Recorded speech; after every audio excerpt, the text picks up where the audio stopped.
Sa ating pong ikalimang istasyon, si Jesus ay inilungan ni Simon na taga-Cirene sa pagbubuhat ng krus. O Jesus, aming manunubos, sinasamba ka namin at pinapupurihan. Sapagkat sa iyong paghihirap at pagkamatay mo sa krus, sinubos mo ang aming kaligtasan. Si Simon na taga-Cirene ay tagasunod ni Jesus. Nanunod siya sa mga nagaganap. Nahahabag siya kay Jesus na pinarurusahan.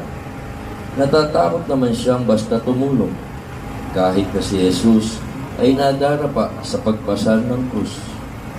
Kinakailangan pa niya ang siya'y utusan.